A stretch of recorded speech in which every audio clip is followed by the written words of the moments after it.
नमस्कार। EL 302 advance microprocessor की video lecture series में आप सभी का स्वागत है।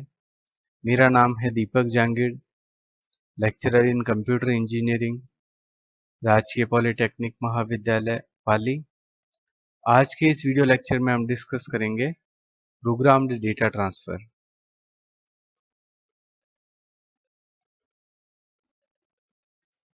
प्रोग्राम डेटा ट्रांसफर एक सिंपल पैरेलल डेटा ट्रांसफर की स्कीम है जो कि सिंपल माइक्रोप्रोसेसर सिस्टम में काम में ली जाती है। इस डेटा ट्रांसफर में प्रोसेसर एक प्रोग्राम को एग्जीक्यूट करता है डेटा ट्रांसफर करने के लिए।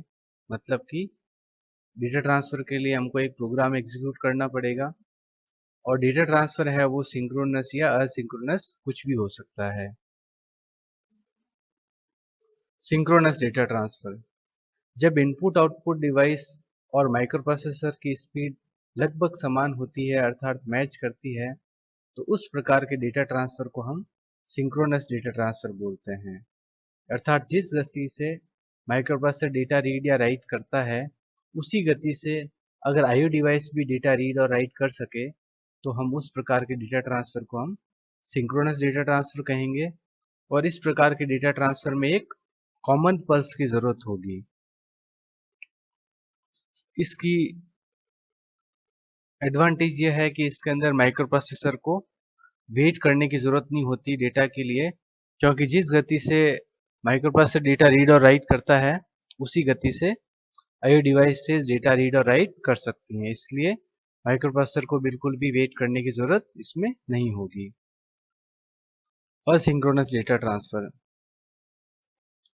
जब आईओ डिवाइसेस जो हैं वो माइक्रोप्रोसेसर से स्लो हो अर्थात आईओ डिवाइस की जो स्पीड है वो माइक्रोप्रोसेसर से कम होती है तो उस प्रकार के डेटा ट्रांसफर को हम असिंक्रोनस डेटा ट्रांसफर बोलते हैं।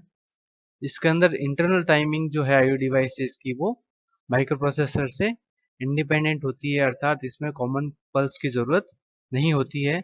लेकिन इसके अंदर हैंडशेकिंग काम में लेना पड़ेगा। हैंडशेकिंग के अंतर्गत दोनों माइक्रोप्रोसेसर और आईओ डिवाइसेस आपस में कम्युनिकेट करते हैं डेटा ट्रांसफर से पहले। नेक्स्ट है मेमोरी मैप्ड आईओ।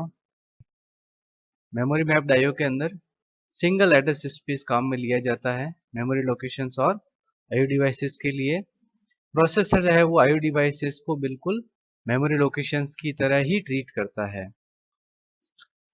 इस कारण हम सेम मशीन इंस्ट्रक्शन काम में ले सकते हैं मेमोरी के लिए और आईओ डिवाइसेस के लिए। चूंकि आईओ डिवाइसेस मेमोरी लोकेशंस की तरह ही ट्रीट होती है इसलिए कोई भी मेमोरी रिलेटेड इंस्ट्रक्शन जो है वो काम में ले सकते हैं इनपुट आउटपुट डिवाइसेस के लिए। IO mapped IO IO mapped IO के अंदर आईओ डिवाइसेस को एक सेपरेट एड्रेसिंग रीजन दिया जाता है। हर इनपुट आउटपुट डिवाइस को एक इनपुट आउटपुट एड्रेस दिया जाता है और केवल इन और आउट इंस्ट्रक्शन ही हम काम में ले सकते हैं डेटा ट्रांसफर के लिए। और अच्छे से डिस्कस करने के लिए हम दोनों मेथड को कंपेयर करते हैं। मेमोरी मैप्ड आईओ के अंदर आईओ डिवाइसेस और मेमोरी दोनों को एज ए मेमोरी ही ट्रीट किया जाता है, जबकि आईओ मैप्ड आईओ के अंदर आईओ डिवाइसेस आईओ की तरह ट्रीट होंगी और memory as a memory treat होगा। मेमोरी मैप्ड आईओ के अंदर डिवाइस को एक्सेस करने के लिए मेमोरी रीड और मेमोरी राइट साइकिल काम में लेंगे, जबकि आईओ मैप्ड आईओ के अंदर डिवाइसेस को एक्सेस करने के लिए आईओ रीड और आईओ राइट साइकिल्स काम में आएंगी।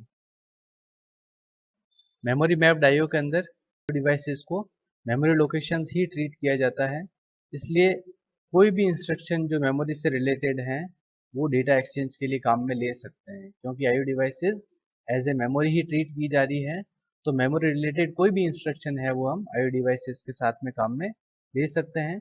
जबकि आईओ मैप्ड आईओ के अंदर आईओ डिवाइसेस को एज ए आईओ ही ट्रीट किया जाता है तो केवल इन और आउट इंस्ट्रक्शन ही काम में ले सकते हैं डेटा ट्रांसफर के लिए।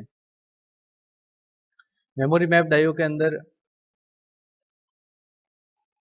जो इंफॉर्मेशन है वो आईओ डिवाइसेस से किसी भी रजिस्टर के बीच में मूव हो सकती है, जबकि IO map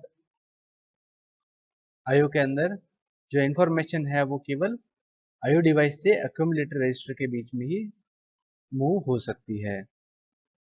memory map IO में जो डेटा ट्रांसफर है वो किसी भी रजिस्टर से आईओ डिवाइसेस के बीच में पॉसिबल है, जबकि आईओ मैप्ड आईओ के अंदर वो केवल एक्यूमुलेटर से आईओ डिवाइसेस के बीच में पॉसिबल है। तो इस प्रकार मेमोरी मैप्ड आईओ और आईओ मैप्ड आईओ अलग अलग है। Thank you.